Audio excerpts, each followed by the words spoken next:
National security committee کے سامنے شواہد نہیں رکھے گئے۔ ذرائع کے مطابق نیشنل سیکیورٹی کمیٹی نے کسی تشویش کا اظہار نہیں کیا، یہ معمول کا مراسلہ تھا۔ نیشنل سیکیورٹی کمیٹی میں ملک سے غداری کی کوئی توثیق نہیں ہوئی۔ اگر ایسی کوئی بات ہے تو میٹنگ منٹ سامنے لائے جائیں۔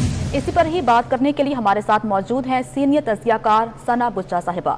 ثنا صاحبہ، بہت شکریہ وقت دینے کے لیے۔ میڈم، نیشنل سیکیورٹی کمیٹی کے سامنے شواہد نہیں رکھے گئے، جبکہ ذرائع کا کہنا ہے کہ کسی قسم کی تشویش کا اظہار بھی نہیں کیا گیا، لیکن خان صاحب تو کہتے رہے کہ ان کے خلاف عالمی سازش ہو رہی ہے۔ کیا کہیں گے آپ اس پر؟ دیکھیے، خان صاحب پہلے بھی خط دکھانے کے تو حق میں تھے نہیں، پھر انہوں نے جب فائنلی پہلے سوچا کہ میں سینئر اپنے پسندیدہ اینکرز کو دکھا دوں، سینئر صحافیوں کو دکھا دوں، پھر انہوں نے کہا جج صاحب کو دکھا دوں، chief justice of supreme court کو دکھا دوں، پھر انہوں نے کہا کہ اچھا اس کو بھی نہیں دکھانا، پھر انہوں نے کہا چلو پھر اب میں اپوزیشن والوں رہنما کو دکھا دوں، پھر انہوں نے کہا ہم نے سن دیکھ نہیں کی، پھر انہوں نے ایک کمیٹی کی میٹنگ بلا لی۔ اب یہ جو کمیٹی کی میٹنگ میں آپ دیکھیں تو نہ لفظ سازش یوز ہوا ہے، نہ لفظ یہ تشویش یوز ہوا ہے۔ انہوں نے بس یہ کہا ہے کہ ملکی سلامتی میں کسی قسم کا کمپرومائز نہیں ہوگا، اور کوئی جو لینگویج یوز ہوئی ہے وہ انڈپلومیٹک ہے، اس پر تکلیف کو بتا دیا جائے۔ اس کے علاوہ نہ کوئی سازش کے شواہد کی بات ہوئی ہے، نہ کچھ اور ہوئی ہے۔ انہوں نے اس کو سرے سے سازش کہا ہی نہیں ہے۔ تو اگر آپ صرف ڈاکیومنٹ بھی پڑھ لیں تو اس میں تو صاف طور پر یہ لکھا ہوا ہے کہ ایسا ٹھیک ہے، اگر آپ کو برا لگ گیا یہ بات ہوگا تھوڑی سی عرصے ہوگی تو آپ اس کو کہہ دیں کہ اس زبان یوز کریں یا تھوڑا سا اس طرح کر لیں، لیکن ظاہر ہے کہ کوئی حد ہے ہی نہیں سرے سے۔ مطلب آپ نے بلا وجہ میں ایک مصیبت بنانی تھی تو آپ نے اپنے، جیسے میں نے تو پہلی دفعہ دیکھا زندگی میں کہ اس ملک میں ملکی خطرے کے اوپر اپنے خطرے کو ڈال دیں، ملکی خطرے کو آپ سر فہرست لے آئیں اور اس کی وجہ سے آپ اپنے خطرے کو ڈال دیں، کیونکہ آپ حکومت سے جانے والے ہیں، آپ کے خلاف عدم اعتماد آنے والے ہیں۔ تو میں نے تو پہلی دفعہ دیکھا ہے کہ کوئی جمہوری لیڈر اپنے خطرے کو ملکی خطرے کے لیے مطلب اپنے اس کے لیے ملکی خطرے کو کمپرومائز کر دے۔ تو یہی ہو رہا ہے۔ اور اب آئی تھنک جب آپ جنرل راجہ صاحب نے بھی کہہ دیا کہ اقوام متحدہ کہ ہم اس کے ساتھ اسٹینڈ کرتے ہیں، وچ مینس کہ اب جنرل صاحب نے جب آگے سے کہہ دیا 2 دن بعد اسلام آباد میں کہ ہمارے امریکہ کے ساتھ اچھے تعلقات ہیں، ہم کو مینٹین کرنا چاہتے ہیں۔ اب آپ اتنا نقصان تو کر چکے ہیں کہ آئی ایم ایف نے بھی یہ کہہ دیا ہے کہ وہ آپ کی اس گورنمنٹ کے ساتھ تو بات نہیں کرے گا، وہ اگلی گورنمنٹ سیٹ اپ میں بات کرے گا، اور ضرور آئی ایم ایف کی فنڈنگ آتی رہے گی، لیکن انہوں نے یہ بھی اعتراض لگا دیا کہ اگلی حکومت کے ساتھ۔ اور جہاں تک آرٹیکل 5 کا یہ اطلاق کی بات ہے، اور یہ پورا اگر سچ ہوتا تو اسد کیسر صاحب کے ذرائع سے جو خبریں آ رہی ہیں وہ یہی کہہ رہے ہیں کہ میں تو اس کے حق میں نہیں تھا، اس لیے وہ ایوان میں نہیں گئے۔ تو اب آپ کے اسد کیسر صاحب جنہوں نے ایکچولی میں کال کرنا تھا، جنہوں نے ایکچولی انکانسٹیٹیوشنل آپ کی مدد کرنی تھی تاکہ عدم اعتماد ناکام ہو جاتا، وہ بھی پھر گئے ہیں، کہہ رہے ہیں آپ انکانسٹیٹیوشنل کر رہے تھے، میں تو اس سے اگری نہیں کرتا تھا، لیگل طریقے میں بڑا کنونس کرنے کی کوشش کی لیکن میں کنونس نہیں ہوا۔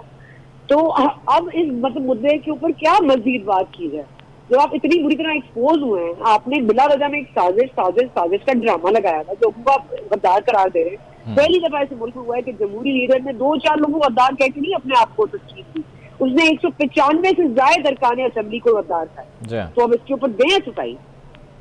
ٹھیک، ثنا بچہ صاحبہ ساتھ رہیے گا۔ سلیم بخاری صاحب ہمارے ساتھ موجود ہیں، سینئر تجزیہ کار ہیں۔ نوید چودھری صاحب ہمارے ساتھ موجود ہیں، ان سے بھی اس حوالے سے بات کریں گے۔ سلیم بخاری صاحب، بہت سے سوالات اب اس پر اٹھنا شروع ہو گئے ہیں۔ نیشنل سیکیورٹی کمیٹی کے سامنے شواہد بھی نہیں رکھے گئے، جو اجلاس ہوا تھا اس کے بعد جو اعلامیہ جاری ہوا اس میں بھی اس چیز کا کوئی ذکر نہیں تھا اور نہ ہی کسی تشویش کا اظہار کیا گیا تھا۔ سر، اب یہ معاملہ کس جانب جاتا دیکھ رہے ہیں آپ؟ میرے خیال سے حکومت کے لیے اور زیادہ امبیرسنگ ہونے جا رہا ہے کہ ایک چینل نے تو پوری کنورسیشن سنا دی ہے جو وہ انڈر سیکرٹری ہیں ان کی ہوئی ہے وہاں پر سینٹ کے ساتھ، یہ کانگریس میں وہ بات کر رہے تھے، اس کی ساری گفتگو پر بیسڈ وہ ساری ٹیبل ہے جس کو تماشا بنائے ہوئے ہمارے ہاں انہوں نے۔ تو اب میں تو یہ سمجھتا ہوں کہ بجائے اس کے کہ اس معاملے کو خاموشی سے یعنی چپ کر جایا جاتا ہے اس کے اوپر، یا حماقت ہمارے فارن آفس کی ہے یا ہمارے پرائم منسٹر کی ہے، یہ تو اب دیکھنا باقی ہے، لیکن اس کمیٹی کی میٹنگ میں جو کچھ ہوا اس میں کسی قسم کا کوئی نہ ملک کے لیے خطرہ تھا، نہ کسی کی انٹرونشن تھی، نہ کوئی فارن فنڈنگ کا ذکر تھا، نہ کچھ ٹائپ میں جنرل جس طرح سے ڈپلومیٹک لینگویج میں ڈیمارش آتے ہیں اسی طرح سے اس میں کہا گیا کہ ایک زبان جو ہے جو استعمال کی گئی وہ جو ہے وہ یعنی ٹالریبل نہیں ہے، لیکن کمیٹی نے کوئی ایسا کنسرن کہ ملکوں کو خطرہ ہے یا کوئی بغاوت ہو رہی ہے یا کوئی فارن فنڈنگ سے اپوزیشن کو بھیج چلا رہی ہے، اس طرح کی کوئی بات نہیں تھی۔ تو یہ مجھے سمجھ میں نہیں آتی کہ کیسے جسٹیفائی کر پائیں گے اس کو۔ یہ جوں وقت گزر رہا ہے پوری دنیا میں ہماری جگسائی ہو رہی ہے، اور وہ شاہ محمود قریشی صاحب جو ہے انہوں نے اپنا تھوڑا سا ڈرامہ کرنے کے لیے پورے کے پورے فارن آفس کو بھی اسٹیک پہ لگا دیا ہے۔ پرائم منسٹر صاحب جو ہے وہ ان کی اتنی ہی تبدیل ہو رہی ہے، پوری دنیا میں جگزائی ہو رہی ہے ہماری اس کے سوا دعا۔ ٹھیک، بخاری صاحب ساتھ رہے گا. نوید صاحب آپ کی اس بارے میں کیا رائے ہے سر؟ مختلف اب حلقوں کی جانب سے سوالات اٹھائے جا رہے ہیں، جو سیاسی رہنما ہیں وہ بھی کہہ رہے ہیں کہ اس حوالے سے تمام تر ڈیٹیلز جو ہیں وہ سامنے آنی چاہیے. حالانکہ جو اعلامیہ سامنے آیا تھا اس میں یہ کلیئر تھا کہ کسی بھی قسم کے تھریٹ کی بات نہیں ہوئی ہے، عدم اعتماد سے یہ معاملہ بالکل نہیں جوڑا گیا ہے. بخاری صاحب نے جو فرمایا ہے وہ بالکل درست ہے کہ اب تو اس گفتگو کے سارے مندرجات سامنے آ گئے ہیں، جہاں پر اچھا سینٹ کمیٹی میں بھی بیان دے دیا ہے امریکی معاون وزیر خارجہ ڈونلڈ روز صاحب نے. انہوں نے یہ یہاں تک بھی بتا دیا ہے کہ ہم نے تو وزیر اعظم پاکستان کے دورہ روس کے حوالے سے بھی کوئی بات نہیں کی. یہ بھی جھوٹ ایک پھیلایا گیا یہاں پر کہ میں روکا گیا تھا. یہ سفیر صاحب نے جو بھی ایک کیبل بھیجی ایک روٹین کا معاملہ تھا، اب اس کو کلیئر کرنا اس لیے ضروری ہو چکا ہے کہ یہ سارا معاملہ عمران خان صاحب بڑی ایک میں سمجھتا ہوں کہ سیاسی غیر ذمہ داری کا مظاہرہ کرتے ہوئے اور اپنے منصب کو بے توقیر کرتے ہوئے پاک فوج پہ ڈال رہے ہیں. وہ کہہ رہے ہیں کہ وہاں پر سرسی چیف موجود تھے، D G I S I موجود تھے اور ان کے سامنے یہ ساری بات ہوئی اور ان کو دکھایا گیا. کچھ بھی نہیں ہے دکھانے کو، یہ صریحاً جھوٹ ہے، کوئی بات نہیں ہے اس میں. کوئی تشویش کا معاملہ نہیں ہے، پاکستان کی سیکورٹی کا معاملہ نہیں ہے، طریقہ اعتماد سے سرے سے کوئی تعلق نہیں ہے، کوئی فنڈنگ کا معاملہ نہیں ہے، کوئی ہائی ٹریزن کا معاملہ نہیں ہے، کوئی چیز اس میں نہیں ہے. وہ انہوں نے کہا کہ جس طرح کر کے کیبل آئی ہے وہاں انہوں نے پیش کر دی، اس پر آپ تھوڑی بہت بات ہوئی تو ٹھیک ہے. انہوں نے کہا اگر سمجھتے ہیں آپ اس کو کہ یہ معاملہ ایسے ہے تو اس کو ود ان ڈپلومیٹک نارمز کے اندر رہتے ہوئے آپ اس کا ایک جواب دے دیں بلا کے. اچھا امریکی دفتر خارجہ نے اس کی ترتیب اتنی مرتبہ کر دی ہے کہ پورے دنیا میں پاکستان کے لیے جگہ سائی کا یہ سو مر رہا ہے یہ معاملہ کہ عمران خان کو انہوں نے کیا اور کس لیے دھمکی دینی تھی. مطلب یہ ساری بات ہی بے تکی ہے. لیکن بات پھر وہی ہے کہ عمران خان صاحب نے اپنی سیاست بچانے کے لیے پاکستان کی آرم فورسز کو امتحان میں ڈال دیا ہے. اسے ڈیلے کرنا بھی بہت ہی غلط ہوگا. ہم سپریم کورٹ والے سے بات کر رہے ہیں کہ اتوار کو ہی اسٹے آرڈر آنا چاہیے تھا شاید. انہوں نے اس کو ڈیلے کیا، پورے ملک میں باتیں ہونی شروع ہو گئی ہیں. آئین ایبروگیٹ ہو گیا ہے، اب اس میں کوئی دوسری اس کی تشریح نہیں ہے. آئین توڑ دیا گیا ہے. اس حکومت نے آئین توڑ دیا. اس میں علی صاحب بھی ملوث ہے، اس میں عمران خان بھی ملوث ہے، اس میں ڈپٹی اسپیکر بھی ملوث ہے، اس میں ان کے وزیر قانون بھی ملوث ہیں. جس نے بھی یہ غلط کام کروایا ہو گیا، اس پر بھی فیصلہ فوری آنا چاہیے تھا. لیکن سیکورٹی فورسز کا معاملہ اس سے بھی بڑھ کر ہے. تو D G I S P R سے جو آج ایکس پریزیڈنٹ اسد زرداری صاحب نے مطالبہ کیا ہے، مولانا فضل الرحمان صاحب نے مطالبہ کیا ہے، بھٹو زرداری نے مطالبہ کیا ہے، پوری قوم مطالبہ کر رہی ہے، وہ کلیئرٹی کے ساتھ بتا دیں کہ اس میٹنگ کے اندر جو بات ہوئی تھی اس کا یہ متن تھا اور یہ ہر بات ان کو کرنی پڑے گی. یہ سارا بوجھ عمران خان فوج کے اوپر ڈال کر اپنی سیاست کو آگے بڑھانے کی کوشش کر رہے ہیں. یہ آرم فورسز کے لیے بے حد خطرناک بات ہے. جہاں بالکل جب تک معاملہ کلیئر نہیں ہوتا اور سپریم کورٹ کا کوئی ڈیسیجن نہیں آتا ہے تب تک تو سوالات اٹھتے رہیں گے. نوید صاحب بہت شکریہ آپ کے وقت کا. سلیم بخاری صاحب ہمارے ساتھ موجود تھے، آپ کا بھی بہت شکریہ. ثنا بچہ صاحبہ آپ کا بھی بہت شکریہ. اور سابق صدر آصف علی زرداری کا اہم بیان سامنے آیا ہے. کہتے ہیں کہ اس دفعہ ایک خط کے پیچھے چھپنے کی کوشش کی جا رہی ہے. قومی سلامتی کمیٹی کے ممبران یہ کہہ چکے ہیں کہ اس میں بیرونی سازش کے کوئی شواہد نہیں ملے. عمران خان ہر روز سیکیورٹی کونسل کے عسکری ممبران کے بارے میں کہتا ہے کہ وہ میری طرف سے مطمئن ہو گئے تھے. اسٹیبلشمنٹ کی طرف سے سیکیورٹی کے عسکری ممبران کو چاہیے کہ اس کی وضاحت کریں اور اپنی پوزیشن واضح کریں. آصف علی زرداری کا کہنا تھا کہ اب یہ معاملہ عمران خان یا متحدہ اپوزیشن کا نہیں بلکہ ملکی سلامتی کا ہے.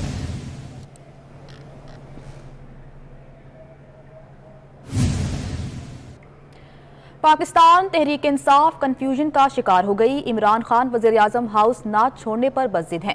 پاکستان تحریک انصاف نے پہلے ڈی چوک پر جشن اور آتش بازی کا اعلان کیا، بعد میں جشن کو احتجاجی مظاہرے میں تبدیل کر دیا.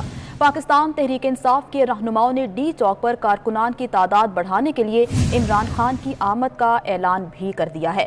آپ کو بتا رہے ہیں کہ پاکستان تحریک انصاف نے پہلے ڈی چوک پر جشن اور آتش بازی کا اعلان کیا، بعد میں جشن کو احتجاجی مظاہرے میں تبدیل کیا. وہاں پر کیا صورتحال ہے جانتے ہیں اپنے نمائندے اویس کیانی سے. جی اویس بتائیے گا. پہلے جو ہے ڈی چوک پر جشن اور آتش بازی کا جو ہے باقاعدہ ان کا اعلان ہوا تھا، بعد میں جشن کو احتجاجی مظاہرے میں تبدیل کر دیا گیا. پی ٹی آئی رہنماؤں کا ڈی چوک پر اثاثنان کی تعداد بڑھانے کے لیے عمران خان کی آمد کا ایک جھوٹا اعلان کیا گیا تھا، جو کہ عمران خان نے خود بھی جو ہے کہا تھا کہ میں عشاء کے بعد آؤں گا یہاں پر. پی ٹی آئی نے کارکنان کو بولا کہ فیملی کے دوستوں کے ساتھ بلو ایریا ڈی چوک پر آئیں. عمران خان یہاں پر کارکنوں سے خطاب بھی کریں گے. بعد میں پی ٹی آئی رہنماؤں نے وزیر اعظم کے ڈی چوک پر نہ آنے کی وجہ جو ہے وہ سیکورٹی بتا دی. سپریم کورٹ کا جو فیصلہ اگر ہمارے مخالف آتا تو ہمیں سختی کا سامنا کرنا پڑتا، اس لیے جشن کو احتجاج میں بدل دیا گیا۔ جو ہماری PTI ذرائع سے بات ہوئی ہے انہوں نے یہ بھی بتایا کہ آتش بازی اور جشن کو بھی اس لیے کھولا گیا تھا اس کا تاکہ زیادہ سے زیادہ کارکنان یہاں پر اکٹھے ہو سکیں اور ہم زیادہ جو ہے اپنی پاور جو ہے وہ شو کر سکیں، لیکن نہ تو عمران خان یہاں پر آئے اور نہ ہی کوئی دوسرا چیز ہوئی۔ اور یہ صرف جو ہماری یہ ہاؤس میں جب وزیر اعظم کی طرف سے ایک اجلاس ہو رہا تھا اس سے قبل ہی ہماری جو بات ہوئی تو وہاں پر یہ بتایا جا رہا تھا کہ شاید ایسا نہ ہو ٹھیک ہے، اویس کیانی ہمارے ساتھ موجود تھے، تفصیلات بتا رہے تھے۔ اویس آپ کا بہت شکریہ۔ 24 نیوز کے پروگرام گونج میں اینکر پرسن ثنا بچہ سے گفتگو میں ماہر قانون کامران مرتضیٰ نے اہم انکشاف کیا۔ انہوں نے کہا کہ قومی اسمبلی میں اسپیکر نے 161 ممبران کی موجودگی تسلیم کر کے ووٹنگ کی تاریخ مقرر کی تھی۔ کامران مرتضیٰ ثبوت کے طور پر ویڈیو بھی لے آئے۔ انہوں نے کہا کہ اسمبلی اجلاس میں اپوزیشن کے 161 ارکان تھے، جب گنتی پوری ہوئی تو اس پر ایوان کے رولز اپلائی ہو گئے۔ اسی پر بات کریں گے سینئر تجزیہ کار اینکر پرسن ثنا بچہ صاحبہ ہمارے ساتھ موجود ہیں۔ ثنا بچہ صاحبہ بتائیے گا یہ کیا معاملہ تھا، کیا انکشافات کیے کامران مرتضیٰ صاحب نے اس حوالے سے؟ دیکھیے کیونکہ کامران مرتضیٰ صاحب لیگل ٹیم کا حصہ ہے جو اپوزیشن کی لیگل ٹیم CA کے حوالے سے جو اقتدارتی ریفرنس دائر کی گئی تھی سپریم کورٹ میں، تو ظاہر کامران مرتضیٰ صاحب کو تمام تر تفصیلات معلوم ہیں اور ظاہر ہے کہ کل جو 15 منٹ نائک صاحب بولیں گے اس کے بعد اور دوسرے وکیل بولیں گے، تو اس کے حوالے سے ہم بات کر رہے تھے کہ کل کیا ہو سکتا ہے ممکنہ طور پر جو از نوٹس لیا ہے سپریم کورٹ نے ایوان کی ہیئرنگ سے، جو کہ آرٹیکل 5 کے اطلاق کے حوالے سے جو کہا جا رہا ہے کہ وہ کانسٹیٹیوشنل ہے۔ تو جو آج اس سے بات نہیں ہوئی تھی کامران صاحب نے آج وہی بات کو دوبارہ ہمیں بتایا ہے کہ کل جو بیسس اور بنیاد ہے جس پر بات کی جا رہی ہے کہ صرف یہ نہیں کہ آرٹیکل 5 کا اطلاق لگا کے انہوں نے ڈسمس کر دیا ایوان کو، انہوں نے پہلے جب 28 تاریخ کو ایک اجلاس طلب ہوا وہاں پہ گنتی ہوئی جس کی بنیاد پر ووٹنگ کا دن مقرر ہوا، یا تو یہ بیچ میں نہ ہوا ہوتا۔ جب آپ ایک ووٹنگ کا دن مقرر کریں عدم اعتماد کے حوالے سے، آپ ان کو جو آپ نے 28 تاریخ کو لوگ گنے، آپ نے ان کو گن کے پوری تسلی کی کہ وہ 161 ہیں اور وہ اپنے نمبر شو کریں گے اور اس پر بات ہوگی اور پھر ووٹنگ ہوگی اتوار والے روز 11:30 بجے۔